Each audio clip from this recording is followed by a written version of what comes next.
Okay, boys, so today we're going to be breaking down UFC Fight Night Cannonier and Borralho, and we're going to do an in-depth analysis, and I'm going to pick who I think is going to win each fight. So, starting off, we got Wang Chong versus Victoria Leonardo. Now, Wang Chong opens as a minus 110 favorite. Click, here's each girl's stats. So, Wang Chong 5-0, Victoria Leonardo 9-6. So she won her Road to UFC debut. She lost it. China and US 5-7. And honestly, based on her record, she looks like a can. So honestly, I think the UFC just feeding Wang Chong this like absolute can, and they're probably just gonna cut her after. So honestly, the odds makers are right here. If you bet on Wang Chong, you got something wrong with you mentally. So, I'm sorry, if you bet on Victoria Leonardo, you got something wrong with you mentally. Wang Chong, definitely to win. Probably by decision. If you look at her record here. But that's my pick. Wang Chong by decision. Official. Zignatis Ramaska versus Nathan Fletcher. Both of them are making their UFC debut. They don't have a pro record. And there are no odds. I don't know what's going on here. I don't know if they're like having two ghosts fight each other or something. But Nathan Fletcher, oh, here we go. Here's his record. 8-1-0, 1 win by knockout, 6 by submission, and you got 4 first round finishes. So, a jiu-jitsu guy. Then Zigmatis Ramaska, 5 by knockout, 4 by sub, 5 first round finishes, 9-2-0.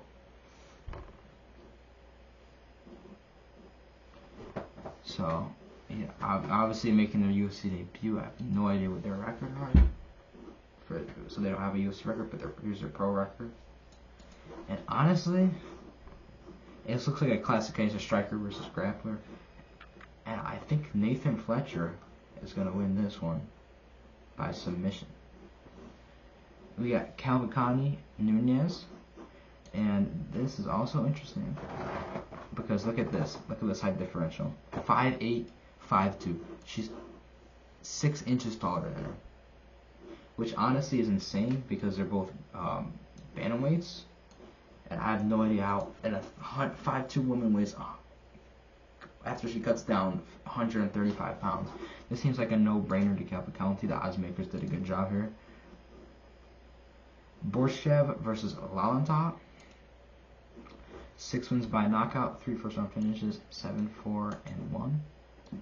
Oh, isn't this the Slavokos? This is the guy that just got demolished by Chase Hooper in May, and he's fighting James Lalantop. 7 wins by knockout. So this guy looks more of a striker. And honestly, when Borralho is fighting strikers, he tends to do well, but he cannot grapple at all. So if he fights any person with any good grappling, he's probably going to lose.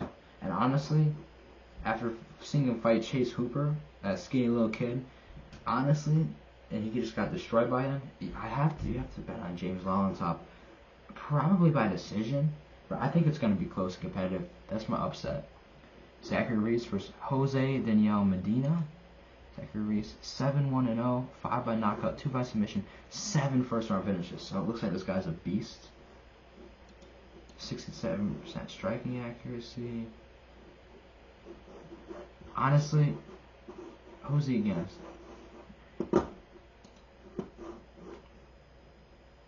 Jose Daniel Medina, 11-3-0. He's making his debut from Bolivia. Big height difference. And they don't have his reach stats in yet. So again, another ghost fighting. And, oh god, look at the striking accuracy. But he looks like he is a heavy hitter. But honestly,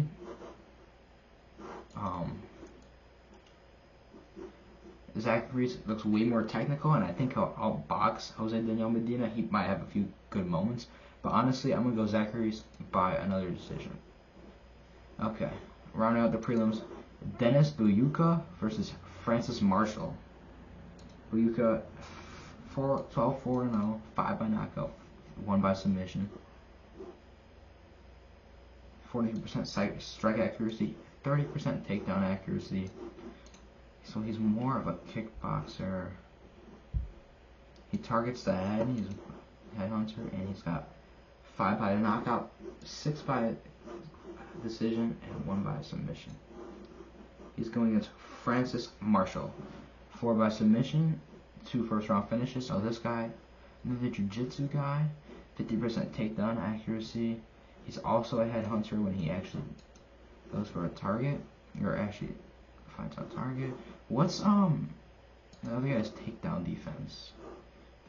Bayuka? I have no idea how to say his name. This may tell the story. 73%. So that's pretty good. And honestly, if he can keep it on the feet, he'll definitely beat Francis Marshall by either probably a decision, maybe a knockout. But his takedown accuracy for somebody of this level, if you just want to rely on your grappling, it should probably be better than this. So, and with that case, I'm going to go with Dennis Bazooka by decision. Okay. Main card. People we actually know. Edmund Shabazian, Yejiro Mirskar. Now, Shabazian's a really good fighter. He's got 11 knockouts, 1 submission, 11 first-round finishes. He's honestly a beast. Only went to decision, he's only won 1 decision, so that means he usually finishes opponents. And honestly, I remember watching this guy fight. When did he fight? March. Which fight card was that? Oh, this one. That would suck, but yeah, I remember, and he just destroyed him in the first round. And honestly, Jaromir Skat, I've heard his name before too. He's a jiu-jitsu guy, he's a vet, but he's just kind of washed now, and I think that Shabazian's going to knock him out early. Okay, Neil Magny, Michael Moraes. Neil Magny is a veteran, he's been around forever. He just came back and beat Mike Malott by a knockout in January, right? In Canada, right? Yeah. And honestly, he's fighting an absolute killer in Michael Moraes. But the thing is the UFC might have rushed him, and they might be sending him somebody really good way too fast. Like, Neil Magny is pretty good, and the fact that he came back and was able to beat up Mike Malott in the 3rd round and get that knockout, it kind of scares me from Moraes. I mean, only time will tell, but I think it's going to be an upset. I think Neil Magny is going to gatekeep Michael Morales from having a ranking, and I think he's going to do it by decision. This is my upset. Plus 600, cash out, nice check if you bet that, and of course, I'm right. Okay, Con Olafi versus Robert Valentini. These are, this is the tough finale, so this is going to be, interesting.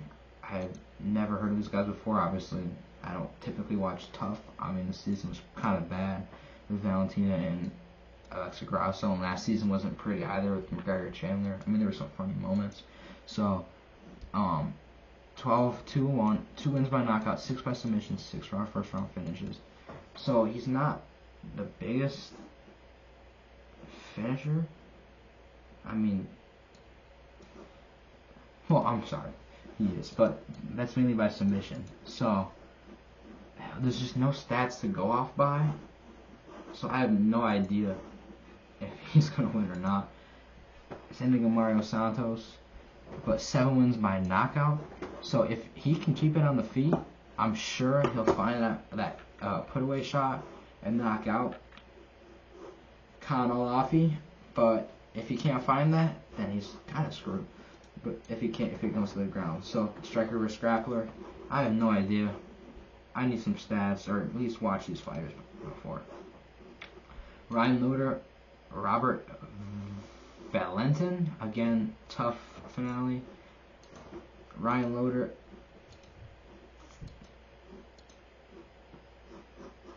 if I can actually click on his stats here.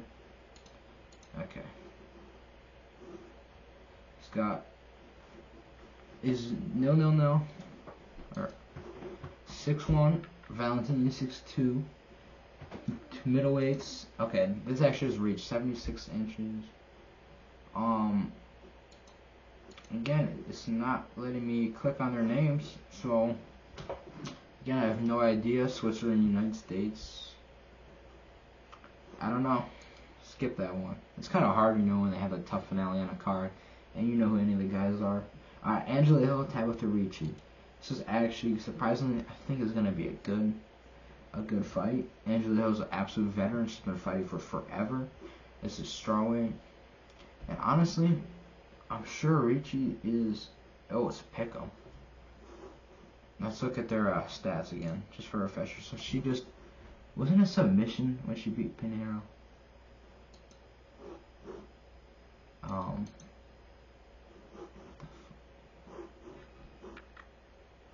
No, what the hell? I'm not signing up for that shit. It was submission, wasn't it? Yeah. It was a pretty good submission. I don't remember exactly what it was, but it might have been a rear naked. But I remember she caught her pretty good. She's got a pretty good spread out. She's been fighting for forever. And this fight will probably go to decision, unfortunately. But Tabitha Ricci, I don't think I've ever seen her fight, believe it or not. Not to my knowledge. 1 win by knockout, 3 by submission, 2. So this is obviously going to go to decision. But it just matters who's a better fighter on this night. And I think the veteran Angela Hill, I think she's going to take it. And it's a good fight. Main event here. Oh, shit. Jerry Cannonier, Kyle Borralho. And honestly, I think people are sleeping on Jerry Cannonier. Because when he was fighting, when he fought Imavov, he was doing pretty well. Then Imavov caught him, and it was a super early stoppage. And I think Cannonier would have kept going, and I think he would have won that fight. Now, Kyle Borralho does fight out of Sao Paulo with the Fighting Nerds. So, I mean, they're pretty good. It's probably the best up-and-coming gym right now. They got John Silva. That one girl that just fought in Perth. What's her name? Oh, no, it wasn't a girl. I'm sorry. It was Prates. Carlos Prates, the guy who just demolished the Leech. I'm sorry. Anyways, both these guys. Let's see. I mean, Borralho is really good. He just counts the rankings by demolishing Paul Craig, but at the end of the day, Paul Craig is not that good. He's got that one thing that helps him win fights, and that's that triangle. If he can't get you in his triangle, you're probably just going to demolish him. He's got 0 striking, and that's why he knocked out Paul Craig back in May. So honestly, he's really good, but I think a little bit overhyped, especially since Jerry Cannonier, he's just the guy. He's been fighting for a while now. He's a vet. He's got that experience in title fights. He's beat Strickland. He's fought Adesanya. He's fought Robert Whittaker. And although he lost that fight, I mean, he's just got that experience. And I think it's going to show this fight. And I think Jerry Cannonier will win by another decision. So there we go, guys. That's my picks. And honestly, if you choose my parlay, I think you're going to win big. And that's all.